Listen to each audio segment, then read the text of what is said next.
Hello friends, this is Akanksha Singh. Welcome you on YouTube channel way to JRF. ये जो हम लोग पेपर डिस्कस कर रहे हैं दिसंबर 2012 का क्वेश्चन पेपर नंबर 3 है। इसका एक क्लास पहले अपलोड हो चुका है जिसमें हम लोगों ने 25 क्वेश्चन तक डिस्कस किया था। आज के क्वेश्चन पेपर में हम 26 से स्टार्ट करेंगे और हम बात करें जब ये थर्ड पेपर जो होता है इसमें 75 क्वेश्चंस होते थे, लेकिन ये थर्ड पेपर अभी नहीं होता है। अभी फर्स्ट और सेकंड सिर्फ दो ही क्वेश्चन पेपर होते हैं। तो ये वाला जो थर्ड पेपर है 2012 का, थर्ड पेपर में 75 क्वेश्चन होते थे। तो आज हम लोग डिस्कस करेंगे सेकेंड क्लास में 26 से। और ये क्वेश्चन पेपर है प्रीवियस ईयर का यूजीसी नेट जेआरएफ का। तो जेआरएफ के लिए, नेट के लिए तो आपको हेल्पफुल रहेगा ही रहेगा। साथ में अगर होम साइंस से रिलेटेड किसी और भी कॉम्पिटेटिव एग्जाम की अगर आप प्रिपरेशन कर रहे हैं तो उसके लिए भी आपको ये हेल्पफुल रहेगा। तो हम स्टार्ट करते हैं। सबसे पहला क्वेश्चन है question number 26। Voluntary organisations are involved in the following activities. जो वॉलंटरी ऑर्गेनाइजेशन है वो कौन सी एक्टिविटीज में इन्वॉल्व होती हैं? तो ऑप्शंस क्या हैं? Welfare, policy decision making, advocacy या नेटवर्किंग। तो जो हमारी कुछ अगर हम बात करें जो वॉलंटरी ऑर्गेनाइजेशन है तो वेलफेयर में, एडवोकेसी में और नेटवर्किंग में इन्वॉल्व होती हैं। तो हमारा ऑप्शन जो डी है ये सही हो जाएगा। हमारा नेक्स्ट क्वेश्चन आता है question number 27। Channels for participatory communication are. कुछ चैनल्स हैं पार्टिसिपेटरी कम्युनिकेशन के लिए, तो वो क्या है? ऑप्शंस है community radio, participatory video, street theatre या फिल्म्स। तो फिल्म जो है हमारा ये पार्टिसिपेटरी कम्युनिकेशन चैनल नहीं है। तो बचा क्या? Community radio, participatory video and street theatre. तो ए बी एन सी हमारा ऑप्शन जो ए है ये सही हो जाएगा। नेक्स्ट क्वेश्चन आता है question number 28। Local leaders in development programme planning are so consider to be. अगर आप कहीं पे कोई प्रोग्राम डेवलपमेंट कर रहे हैं, वहाँ का जो लोकेलिटी है या वहाँ के जो लोकल लीडर्स हैं उनको आप कैसे यूज करेंगे, या वो जो लोकल लीडर्स हैं वो आपको कैसे हेल्पफुल रहेंगे? तो ऑप्शंस क्या है? की communicator, opinion leaders, information leaders या चेंज एजेंट। जैसे अगर कहीं पे आप गए हैं, नई जगह है, आपको जगह के बारे में नहीं पता है, तो जो भी वहाँ के लोकल लीडर्स हैं वो आपको सारी इंफॉर्मेशन देंगे, वहाँ के बारे में बताएंगे कि लोगों का ओपिनियन क्या है, वहाँ पे मेन वहाँ पे आपको कम्युनिकेशन कैसे करना है ये बताएंगे। बाकी वहाँ की पॉपुलेशन को और क्या चाहिए क्या नहीं चाहिए, मीन्स वहाँ के जो लोकल लीडर्स हैं वो आपको बेसिकली वहाँ के इंफॉर्मेशन, वहाँ के फैक्ट्स कलेक्ट करने में हेल्प करेंगे। तो हमारा ये ऑल आर करेक्ट हो जाएगा। नेक्स्ट आता है क्वेश्चन नंबर 29। लेकिन इससे पहले अगर अभी तक आपने चैनल सब्सक्राइब नहीं किया है तो चैनल को सब्सक्राइब जरूर कर लें, अपने फ्रेंड्स के साथ शेयर करें और आप बताएं कि आपको क्लासेस कैसे लग रही हैं या आपको क्लासेस से कुछ हेल्प हो रही है या नहीं हो रही है।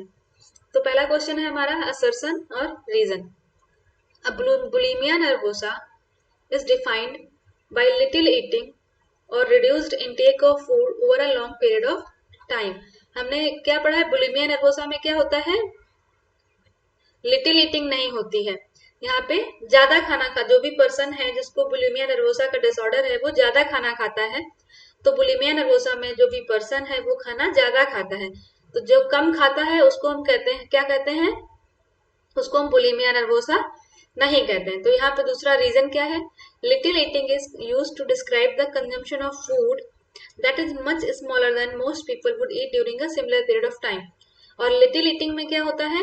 जो खाने का अमाउंट है, जो कंजम्पशन ऑफ फूड है, वो सेम टाइम पे, जैसे एक सेम टाइम पे 4 लोग बैठ के खाना खा रहे हैं और सेम टाइम पे 4 लोग जितना खाना खा रहे हैं, तीसरा एक पर्सन जो है उसी टाइम में कम खाना खा रहा है, इसको हम कहते हैं little eating.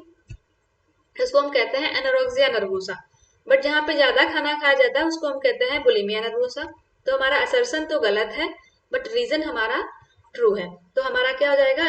A is false but R is true. इसके हिंदी में आपको मिल जाएगा आगे। क्वेश्चन नंबर 29 का हिंदी ये है, क्वेश्चन नंबर 30 का हिंदी ये है। तो बुलिमिया नर्वोसा में क्या था? हमारा ए असर्शन जो है हमारा ये गलत है, रीजन जो है हमारा ये सही है। नेक्स्ट 30 क्वेश्चन हम देखते हैं, उसके इसकी हिंदी आप लोग यहाँ से देख लीजिएगा। 30 क्वेश्चन की क्वेश्चन हम लोग आगे देखते हैं क्या है। Assertion The menu is the heart of the entire establishment on which all the activities are centered. ये तो हमारा सही है कि जो भी हमारा ऑर्गेनाइजेशन है, फूड ऑर्गेनाइजेशन है, उसका जो मेन सेंटर ऑफ अट्रैक्शन होता है, जो मेन सेंटर होता है किसी भी ऑर्गेनाइजेशन का, वो होता है वहां का मेन्यू। तो हमारा असर्शन जो है ये हमारा सही हो जाएगा। देन रीजन क्या है? The menu determines the materials to be purchased, equipments to be used, current food trends and even the style of the leadership and workman compensation. जो भी हमारा मेन्यू है ऑर्गेनाइजेशन का, वो फाइनलाइज करता है कि हमें मटेरियल क्या खरीदना है, इक्विपमेंट्स हमें कैसे यूज करने हैं, और वहाँ का हमारा करंट फूड ट्रेंड्स क्या है, इवन वहाँ पे जो लीडरशिप स्टाइल है या जहाँ पे वो वर्क करने वाले लोग हैं ये कैसे होंगे, ये सब डिसाइड करता है हमारा मेन्यू। तो हमारा ए तो हमारा असर्शन हमारा करेक्ट है, और रीजन जो है हमारा ये पार्शियली करेक्ट है। तो बी ऑप्शन जो ये इसका है ये सही हो जाएगा। नेक्स्ट क्वेश्चन आता है 31। असर्शन क्या है? Consumption of plenty of fruits and vegetable protects individual from certain cancer. तो अगर बहुत ज्यादा फ्रूट्स एंड वेजिटेबल्स कंजम्पशन हो रहा है या किसी ने डाइट में बहुत ज्यादा फ्रूट्स एंड वेजिटेबल्स लिया है, अपनी डाइट में इंक्लूड किया है, तो उससे कुछ कैंसर से बचाव होगा। ये हमारा रीजन सही है। और ये क्यों होगा? क्योंकि रीजन क्या दिया है हमारा? The antioxidants present in fruits and vegetables help in removal of free radicals. तो हमारा जो भी फ्रूट्स एंड वेजिटेबल्स हैं ये हमारे ग्रीन लीफी वेजिटेबल्स में आते हैं, फ्रूट्स में, तो इसमें क्या होता है, इनमें एंटीऑक्सीडेंट प्रेजेंट होते हैं। और एंटीऑक्सीडेंट्स का काम क्या होता है? ये हमारे जो भी फ्री रेडिकल्स हैं इनको रिमूव करते हैं। और फ्री रेडिकल्स क्या करते हैं? ये सेल को डैमेज करते हैं। जब फ्री रेडिकल्स ही नहीं होंगे तो सेल डैमेज नहीं होगा, जब सेल डैमेज नहीं होगा तो कैंसर के चांसेस नहीं होंगे। तो यहाँ पे हमारा 31 में क्या, both A and R true, हमारे असर्शन और रीजन हमारे दोनों सही हैं। तो यहाँ पे हम इसका हिंदी में देख लेते हैं। 31 की हिंदी ये है, 32 क्वेश्चन की हिंदी यहाँ से आप देख लीजिए। 31 में क्या है, हमारा असर्शन भी सही है और हमारा रीजन भी सही है। अब हम 32 क्वेश्चन देखते हैं। 32 क्वेश्चन क्या है? Assertion, a mentally challenged people have no right for marriage. Reason क्या है? They are unable to bear and rear children. तो ये असर्शन भी इसका गलत है कि जो मेंटली चैलेंज पीपल हैं उनको मैरिज का राइट है, तो हमारा असर्शन भी गलत हो गया। They are unable to bear and rear children, ये भी रीजन भी इसका गलत है। तो both A and R wrong, इसका असर्शन और रीजन दोनों गलत होगा। नेक्स्ट क्वेश्चन आता है क्वेश्चन नंबर 33। असर्शन क्या है? Consistent sleep routines are advisable for all children right from birth. जितने भी बच्चे हैं उनको बाय बर्थ से ही उनको एक कंसिस्टेंट स्लीप रूटीन देना चाहिए, कि मीन्स किस टाइम पे सोना है, कब जगना है, उनको एक स्लीप रूटीन उनको हैबिट में लाना है। तो हमारा असर्शन सही है। कोई भी पर्सन हो, वो चाहे चाइल्ड हो या एडल्ट हो, कोई भी हो, एक कंसिस्टेंट स्लीप रूटीन होना चाहिए जो कि गुड फॉर हेल्थ। उसके बाद रीजन क्या दे रखा है? It increases separation anxiety and deprives stimulation. तो रीजन हमारा गलत है।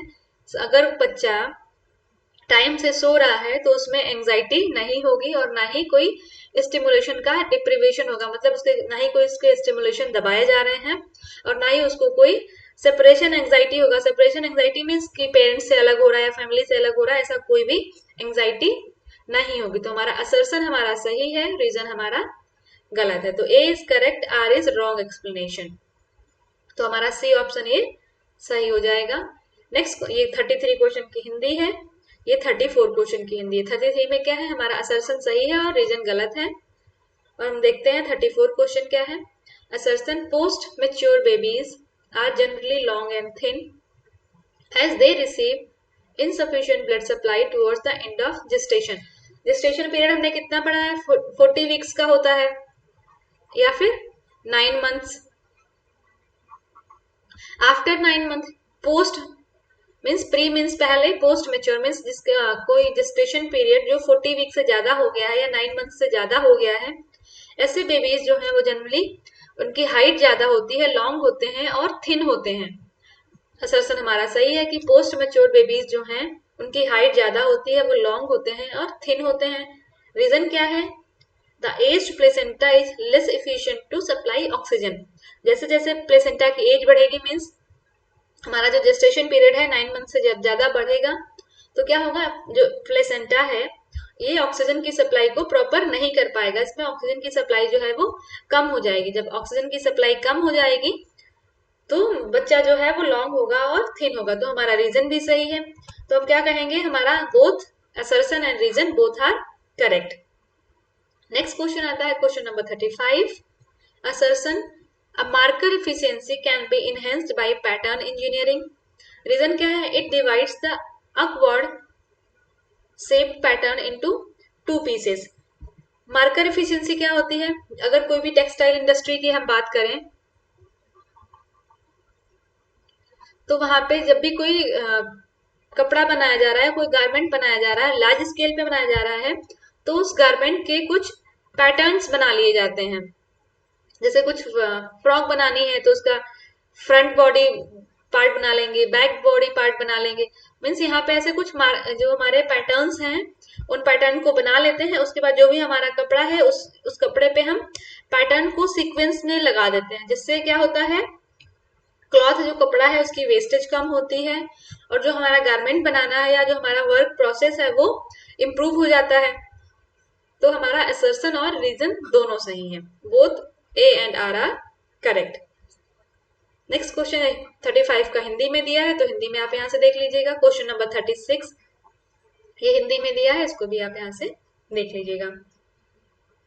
नेक्स्ट आगे आता है question number 36, assertion a dart can be relocated without changing the fit। जो डार्ट हम लोग बनाते हैं उसको रिलोकेट किया जा सकता है, मीन्स एक जगह से दूसरी जगह पे शिफ्ट किया जा सकता है without changing the fit.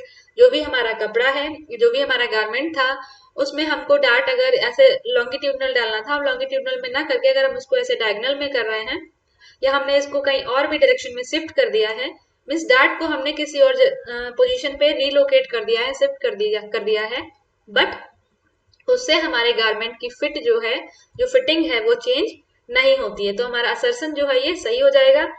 Reason क्या है? Shifting of dart to various places does not change the angle of dart. अब डार्ट को हम किसी भी वेरियस प्लेसेस पे शिफ्ट कर रहे हैं, अलग अलग प्लेसेस पे शिफ्ट कर रहे हैं, इससे हमारा जो डार्ट है उसका एंगल चेंज नहीं होगा। तो हमारा रीजन भी सही है। तो हमारा both A and R correct. यहाँ पे हमारा बोथ असर्शन और रीजन हमारा दोनों सही है। नेक्स्ट क्वेश्चन आता है क्वेश्चन नंबर 37, क्या है? To identify the polyester fibre it is important to neglect the presence of nylon and acrylic by dissolving in hot phenols and concentrated nitric acid. अगर हमारे पास पॉलिएस्टर का फाइबर है, nylon का fibre है और acrylic का फाइबर है, अब हमें इसमें से पॉलिएस्टर के फाइबर को आइडेंटिफाई करना है। तो हम इसको, जो हमारा फाइबर्स है, इसको हम फेनॉल में, हॉट फेनॉल और कंसंट्रेटेड नाइट्रिक एसिड में डिजोल्व करेंगे या डिप करेंगे, जिसमें हमारा पॉलिएस्टर अगर फाइबर है वो डिजोल्व हो जाएगा, नायलॉन और एक्रिलिक डिजोल्व नहीं होगा। तो हमारा असर्शन सही है। जब भी हम अगर पॉलिएस्टर को हम टेस्ट कर रहे हैं डिजोल्व हो रहा है नहीं हो रहा है, तो उसमें अगर हमारे पास नायलॉन और एक्रिलिक है तो उसको हम नेग्लेक्ट कर देंगे, उसको हम अपने रीडिंग में नहीं लेंगे। देन आता है reason, polyester is insoluble in, sorry यहाँ पे अगर हम डिजोल्विंग प्रॉपर्टी देख रहे हैं तो जो हमारा ये पॉलिएस्टर है ये फेनॉल में और नाइट्रिक एसिड में डिजोल्व नहीं होता है, और इसके साथ में अगर नायलॉन है, एक्रिलिक है, तो ये भी डिजोल्व नहीं होंगे, तो इनको हम अपनी स्टडी में नहीं लेंगे। लेकिन अगर हमारे पास पॉलिएस्टर है वो फेनॉल में और कंसंट्रेटेड नाइट्रिक एसिड में डिजोल्व नहीं होते हैं। हमारा रीजन क्या है? Polyester is insoluble in both hot phenol and concentrated nitric acid. तो हमारा रीजन भी सही है। तो यहाँ पे हमने देखा है कि जो हमारा पॉलिएस्टर फाइबर है ये हॉट फेनॉल और कंसंट्रेटेड नाइट्रिक एसिड में डिजोल्व नहीं होता है। तो ऐसा कौन सा केमिकल है जिसमें पॉलिएस्टर जो है वो डिजोल्व हो जाता है? इसका आंसर आपको करना है कमेंट सेक्शन में, और इसका आंसर मैं नेक्स्ट क्लास में बताऊंगी।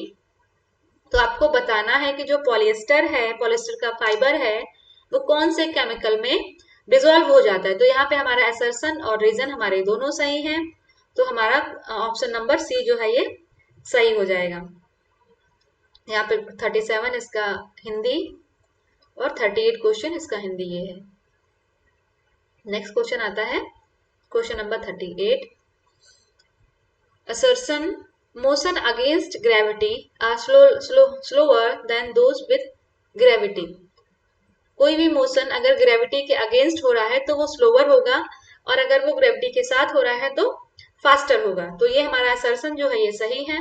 इसका रीजन क्या दिया हुआ है? A good example is pushing chopped vegetable into a bowl kept at a lower level.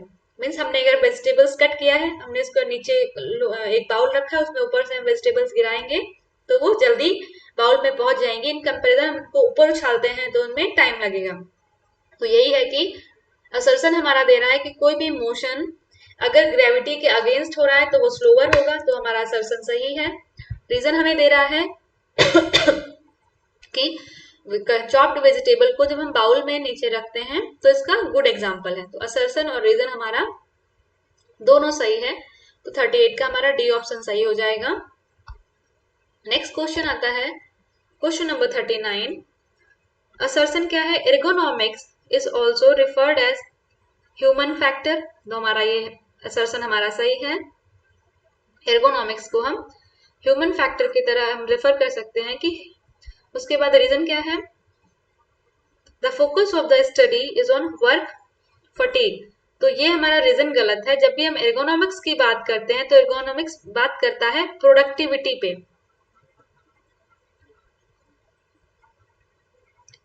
ये एर्गोनॉमिक्स कभी वर्क फटीग के बारे में बात नहीं करता है। एर्गोनॉमिक्स बात करता है प्रोडक्टिविटी के बारे में, सेफ्टी के बारे में। तो असर्शन हमारा सही है, रीजन हमारा गलत है। तो A is correct but R is wrong. Question number 39 का हिंदी, क्वेश्चन नंबर 40 का हिंदी ये है। क्वेश्चन नंबर 40 अब हम आगे देखते हैं क्या है। Assertion communication where interpersonal or between social system involves interface the common boundary of two system। तो हमारा कम्युनिकेशन जो है, कम्युनिकेशन असर्शन जो है हमारा ये सही है कि कम्युनिकेशन इंटरपर्सनल हो या किसी सोशल सिस्टम के बिटवीन में हो तो वहां पे एक इंटरफेस या एक बाउंड्री की जरूरत होती है। तो ये हमारा 40 का असर्शन हमारा सही है। द इंटरफेस बिटवीन, रीजन क्या दे रखा है?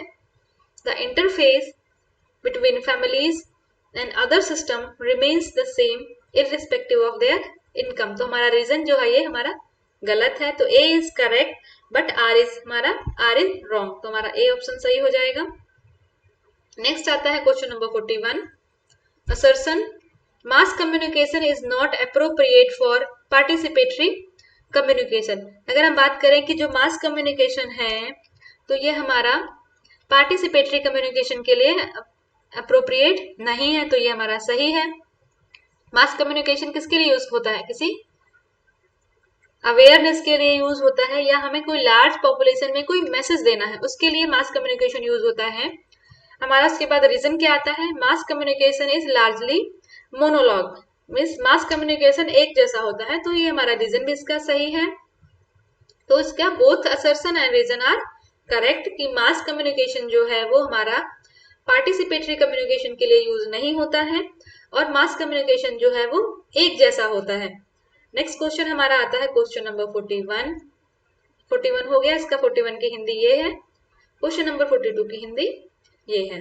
नेक्स्ट हमारा आता है क्वेश्चन नंबर 42। असर्शन क्या है? A good communicator is a good listener.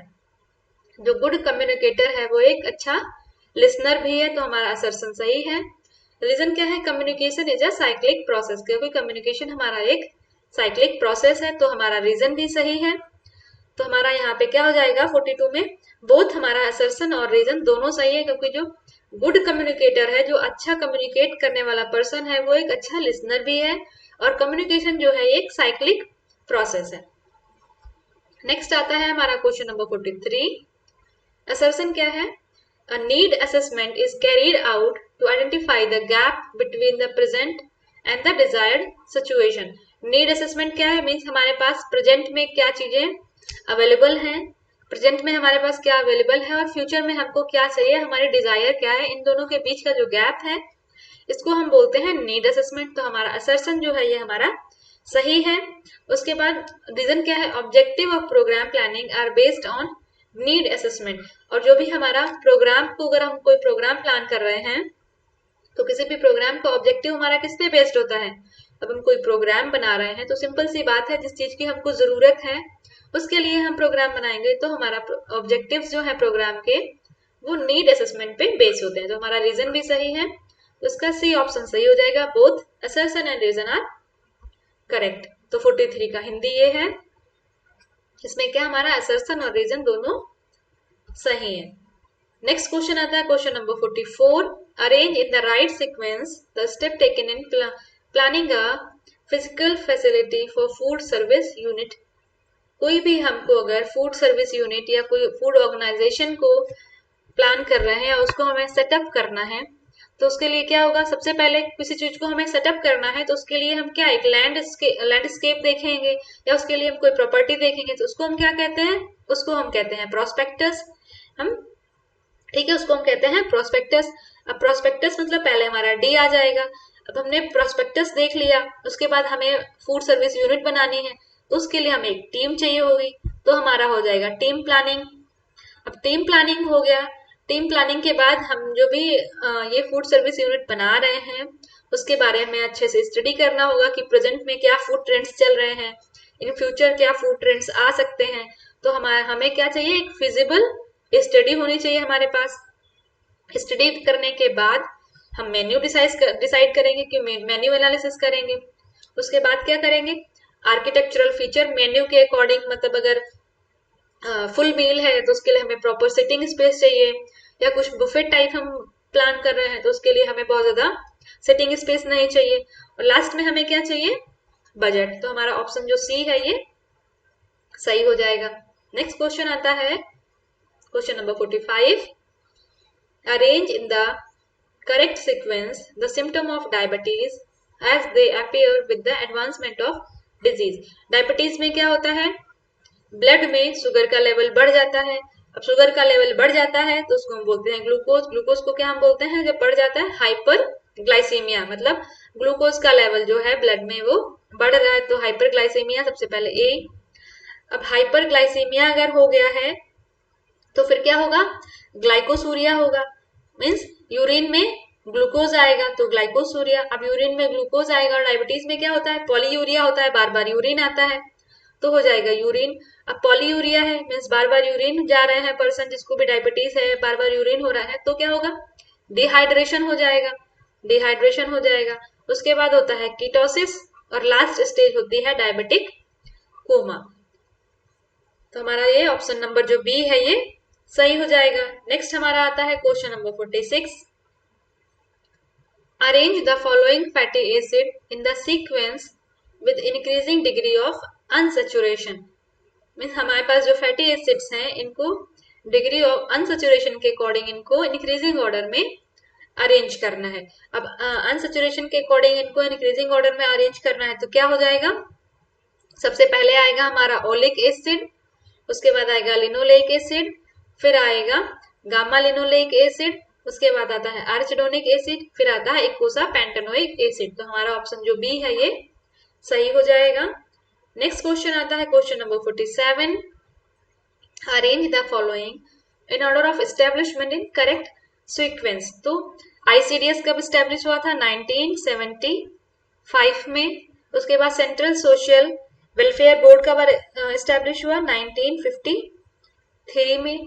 Convention on the rights of child CRC हमारा कब स्टेब्लिश हुआ, 1989 में, बट ये अमेंडमेंट हुआ या वर्किंग में आया था 1990 में। उसके बाद national council of education research and training 1961 में। तो ये इसका करेक्ट सीक्वेंस क्या होगा, सबसे पहले ये हमारा 47 में देखो इसमें एक ऑप्शन हमारा मिस हो गया है, बी वाला, ठीक है।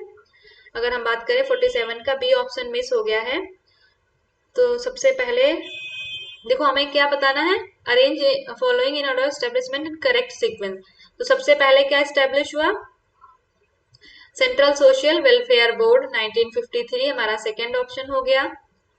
53 के बाद हमारा क्या स्टैब्लिश हुआ, 61, मतलब एनसीईआरटी हमारा क्वेश्चन नंबर, ये एनसीईआरटी स्टैब्लिश हुआ। एनसीईआरटी के बाद क्या स्टैब्लिश हुआ, आईसीडीएस फर्स्ट। उसके बाद हमारा लास्ट में स्टैब्लिश हुआ convention on child rights of child, means third option. तो ये हमारा करेक्ट सीक्वेंस हो गया। इसका बी ऑप्शन, यहाँ देखो थोड़ी सी टाइपिंग मिस्टेक हो गई, तो बी ऑप्शन आप लोग देख लीजिए, पहले सेकेंड, फिर फोर, फिर फर्स्ट, फिर थर्ड, ये करेक्ट आंसर हो गया हमारा बी ऑप्शन। इसको आप लोग देख लीजिएगा। नेक्स्ट क्वेश्चन आता है हमारा question number 48, right the correct sequence of early language development stage. कोई भी चाइल्ड है जो उसका लैंग्वेज डेवलपमेंट का स्टेजेस बताना है। At a time of birth child क्या करता है, क्राइंग, तो सबसे पहले हो जाएगा क्राइंग, थर्ड। क्राइंग के बाद कूइंग फर्स्ट, कूइंग के बाद क्या करता है, babbling, crying, cooing, babbling. Babbling के क्या बाद क्या होता है, जेस्चर एंड अटरेंस।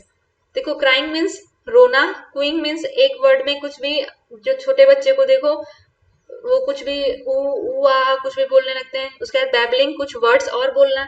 जेस्चर मतलब फेशियल एक्सप्रेशन या हाथ से कुछ बोलना। अटरेंस मतलब कुछ कुछ वर्ड्स बोलने लगना। तो हमारा ऑप्शन जो डी है ये सही हो जाएगा। और जो क्वेश्चन था आपके लिए वो था कि फेनॉल, सॉरी वो पॉलिएस्टर, जो हमारा पॉलिएस्टर फैब्रिक है वो कौन से केमिकल में डिसॉल्व हो जाता है। देखो फेनॉल में और कंसंट्रेटेड नाइट्रिक एसिड में डिसॉल्व नहीं होता है, तो कौन सा केमिकल है जिसमें पॉलिएस्टर जो है ये डिसॉल्व हो जाता है। नेक्स्ट हमारा क्वेश्चन आता है question number 49, arrange Abraham Maslow's hierarchy of needs in correct sequence. Abraham Maslow की जो थ्योरी है हायरार्की ऑफ नीड, इसको करेक्ट सीक्वेंस में अरेंज करना है। तो ऑप्शंस क्या हैं, security need, self esteem, physiological need या सेल्फ एक्चुअलाइजेशन। तो सबसे पहले हमें क्या चाहिए, हम अपनी सेफ्टी देखेंगे, हम अपनी फिजिकल नीड, सॉरी हम सबसे पहले क्या देखते हैं, अपनी फिजिकल नीड देखते हैं। तो हमारा हो जाएगा फिजिकल नीड। अब हमारी फिजिकल नीड पूरी हो गई तो उसके बाद हम क्या देखेंगे, हमारी सिक्योरिटी देखेंगे, सेफ्टी देखेंगे, तो हमारा हो जाएगा सेफ्टी। उसके बाद हम देखेंगे सेल्फ स्टीम, उसके बाद सेल्फ एक्चुअलाइजेशन। 3 1 2 4, 3 1 2 4 हमारा बी वाला ऑप्शन जो है सही हो जाएगा। अब्राहम मैस्लो ने बताया है कि सबसे पहले हम अपनी फिजिकल सेफ्टी देखेंगे, फिजिकल सेफ्टी के बाद हम देखेंगे हमारा सिक्योरिटी के लिए, कल के लिए हमारे पास क्या, हम फ्यूचर की सिक्योरिटी देखेंगे। उसके बाद सेल्फ स्टीम, स्वाभिमान, उसके बाद हमारा सेल्फ एक्चुअलाइजेशन। नेक्स्ट क्वेश्चन आता है क्वेश्चन नंबर 50। तो क्वेश्चन नंबर 50 क्या है, give the sequence of wool manufacturing and processing. Wool manufacturing and processing के बारे में बताना है। तो ऑप्शंस क्या है, lap formation, separation and tops and noils, grading of fibre, carbonising, scouring, washing and oiling. तो सबसे पहले हम वूल मैन्युफैक्चरिंग में क्या करते हैं, जो भी एनिमल्स से जो हमने हेयर्स कलेक्ट किए हैं तो उनको हम सबसे पहले क्या करेंगे, हमारे पास जितने भी फाइबर है उनको हम ग्रेड करेंगे। ठीक है, फाइबर की सबसे पहले होगा फाइबर की ग्रेडिंग, ग्रेडिंग के बाद होगा स्काउरिंग, स्काउरिंग के बाद क्या होता है, कार्बोनाइजिंग। जब कार्बोनाइजिंग भी हो गया उसके बाद हम क्या करेंगे, वॉशिंग एंड ऑयलिंग। जब वॉशिंग एंड ऑयलिंग हो गया उसके बाद हम लैप फॉर्मेशन, मतलब सारे फाइबर्स को इकट्ठा करके लैप फॉर्मेशन करेंगे। उसके बाद separation of tops and nails. Tops and nails मतलब जो फाइबर बड़े बड़े हैं उनको अलग रखेंगे, जो फाइबर छोटे छोटे हैं उनको अलग रखेंगे। तो हमारा इसमें कौन सा ऑप्शन सही हो जाएगा, तो ऑप्शन नंबर डी हमारा ये है जो सही हो जाएगा। तो जो क्वेश्चन है आपके लिए वो पी, पॉलिएस्टर